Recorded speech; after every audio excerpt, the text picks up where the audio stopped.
Hare Krishna. Good morning, or good afternoon, or good evening, whenever you're watching this. How's it going today? Monday. Happy Monday. The energy feels way better today for me. How are you doing? How's it feeling for you? It feels like spring. Feels like I want to clean. Just spring break over here. And I feel like cleaning up, consolidating, cleaning up. Look how pretty that is. Krishna, so beautiful. Okay, let's see. Get a message from Bhagavad Gita today. 246. Beyond Scripture. 246. Om Namo Bhagavate Vasudevaya. Om Namo Bhagavate Vasudevaya. Om Namo Bhagavate Vasudevaya.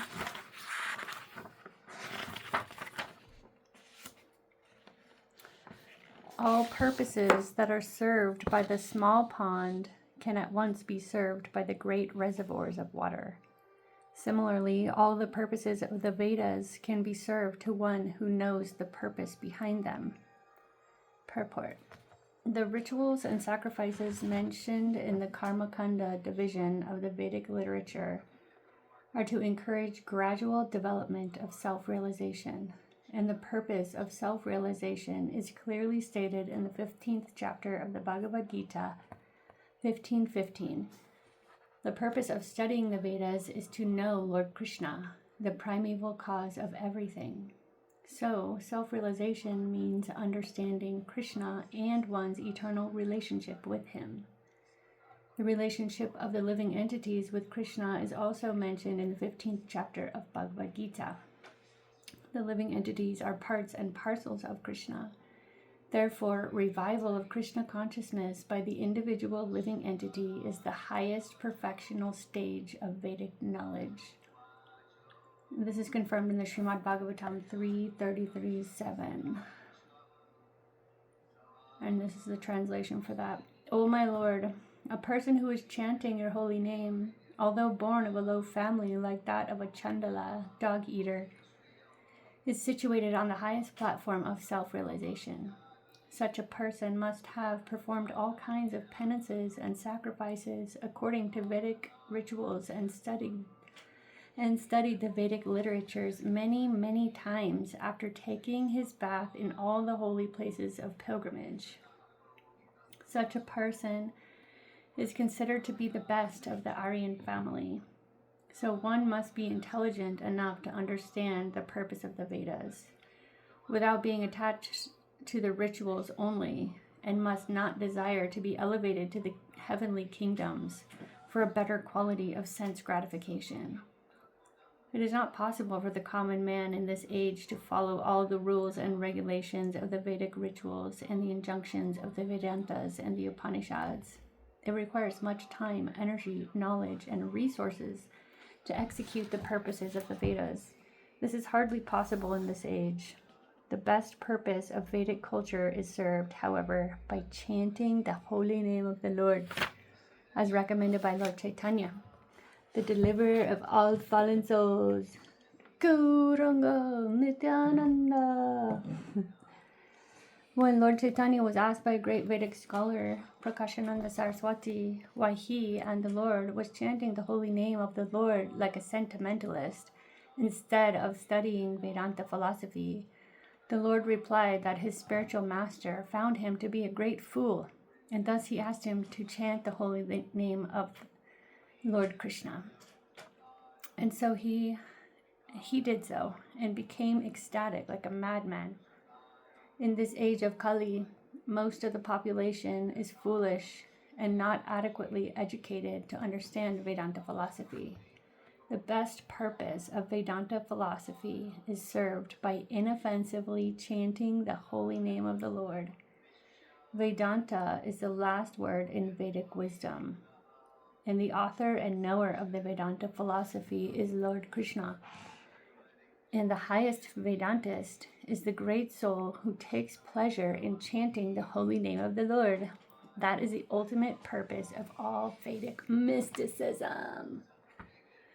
Hare Krishna, Krishna Krishna, Hare Hare, Hare Rama, Rama Rama, Hare Hare. Oh, that's why we just go right to the source. Chant Hare Krishna. You guys, I brought some other stuff today.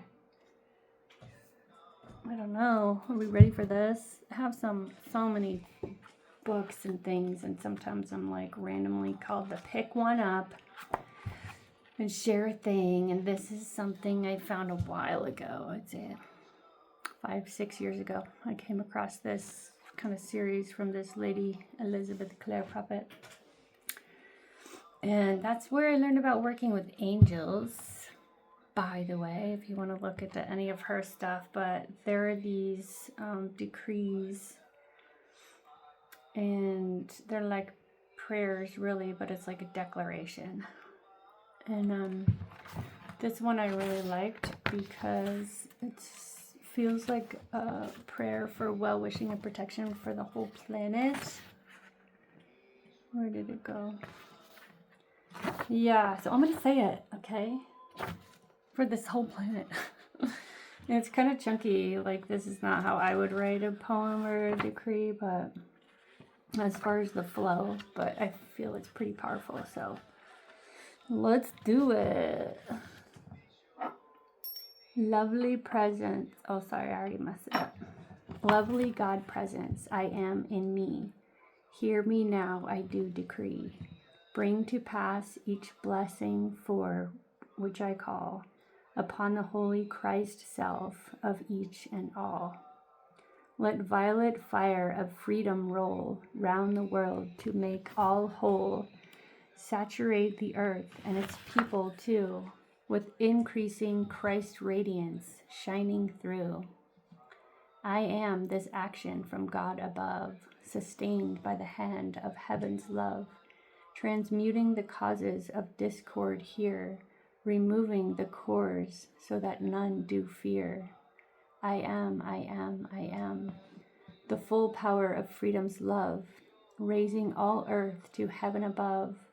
Violet fire now blazing bright, in living beauty is God's own light, which right now and forever sets the world, myself, and all life eternally free in ascended master perfection. Almighty I am, Almighty I am, Almighty I am. Whoa, that feels very powerful to me. How about some tarot?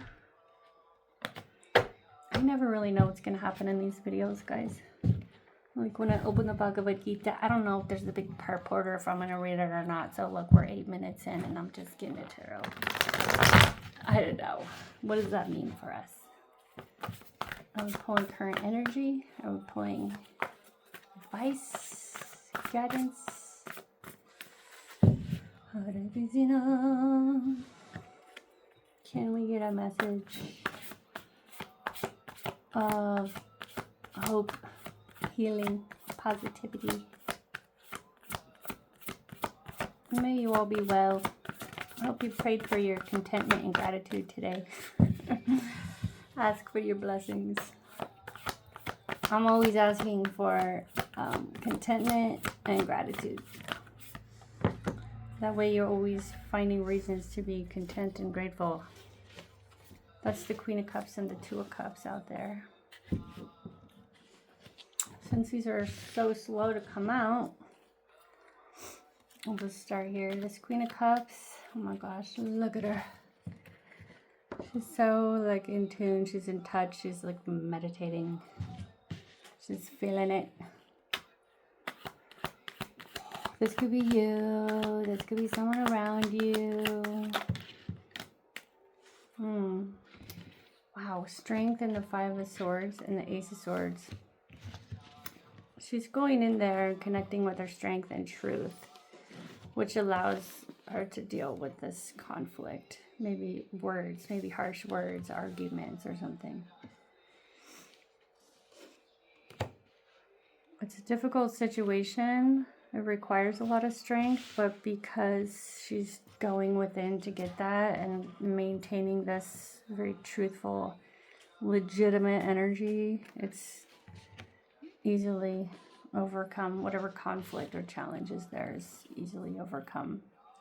I'm also feeling like she's really focused, just knowing that, okay, all I have to do is focus on my truth, my path, and all things can be overcome. This is reminding me of that passage in the Bible where Jesus says, don't look at the water, don't look at the storm, just keep your eyes on me.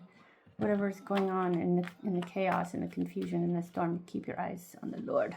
That's how you can stay steady. Two of Cups is being clarified by the Five of Cups, the Eight of Swords, and the Queen of Cups. So this is another Queen of Cups out here.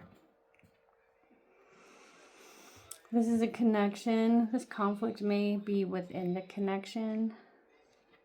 May be having to do with looking back at the past about things that didn't work out, plans that didn't get followed through or come to fruition. Maybe also feeling trapped in a situation or mentally trapped even, but like bound by love really, because it's very much heart-centered, very much heart attachment feeling. Aren't we all bound by love to something or another, some degree or another? Advice for this situation. Ooh, 10 of Pentacles, 5 of Pentacles, the Sun. On the bottom we have the High Priestess. Very similar messages come through when it comes to advice. I feel like God is actually so simple. Life can be so simple if we let it be. 10 of Pentacles is wish fulfillment. It's completion, it's happiness, it's abundance, it's having all the things. Sometimes it's like an end of a cycle, but it's more in this case, it's fulfillment, it's fullness, it's having all the things, everything you need materially, family-wise, home life. 6 of Cups is relationships, soul ties. This is what I'm feeling. Like, this is what matters. These are the things that matter.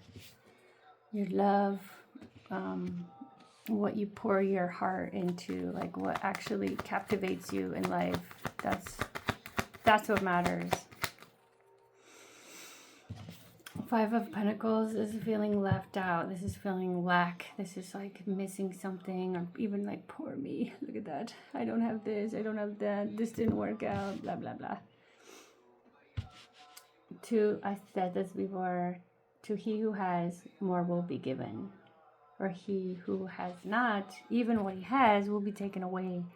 This is because of consciousness.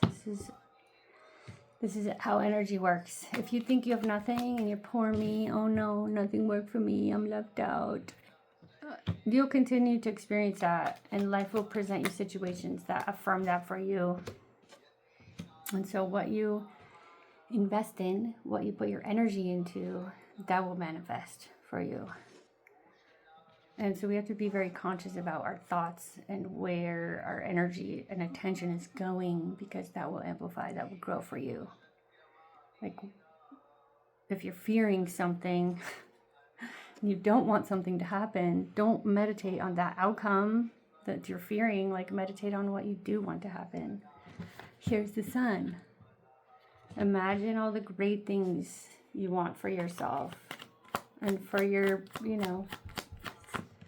progress, I want to say. Set high, like, co-create with the divine.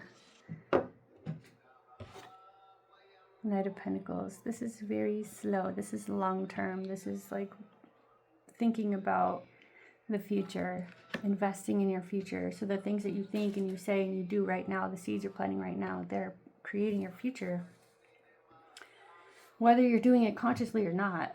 So, good God, try to do it consciously. Here's the King of Cups too. So this is like the masculine side of that Queen of Cups that was out here. And just to clarify, you know, masculine, feminine energies, they don't have to be a man or a woman. Like everybody has masculine and feminine energies within them. And sometimes we're more on this end and sometimes we're more on that end, or in different energies to get different things done. We have different parts of ourselves that kind of execute our different duties or not. Another part might just withdraw and go, you know, sit in the bath for an hour or two. Anyways, 15 minutes in. Okay, let's see what we got here. We do have this other deck I wanted to share today. We did this once or twice before. Mary, Queen of Angels. Mary, Mother Mary. She's such a powerful figure, and so loving and warm and protective also. Truth. I am lovingly honest with myself and others. I'm gonna read it.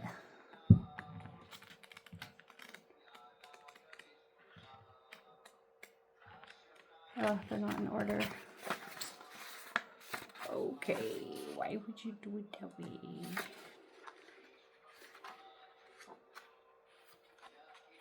Oh, maybe they are. Okay. You drew this card because some truth is being hidden. Most likely, you are the one hiding it from yourself. How do you really feel about your present situation? This card counsels you to take an honest inventory, admitting your most vulnerable feelings to yourself. If someone isn't being forthright with you, you'll know within your heart. The first person who comes to mind is probably involved in this dishonesty. Sometimes people aren't truthful because their fears of conflict make them people please. Other times, dishonesty stems from a lack mentality, arising when individuals believe that they have to take what they want because there's not enough to go around. Take the time to sit quietly in meditation and ask God and Holy Spirit to reveal the truth about your present situation. Although truth has a subjective component and opinions about the same situation will vary from person to person, there's a need for greater honesty in order to heal and resolve the present situation. Ah, the truth. The truth. It's so important. It's the last leg of Dharma, the last standing leg. There's hardly any left. May we all live in the truth. May we all be peaceful. May we all be well. May there be peace in the world. Thank you for tuning in. See you soon. Hare Krishna. Hare Krishna.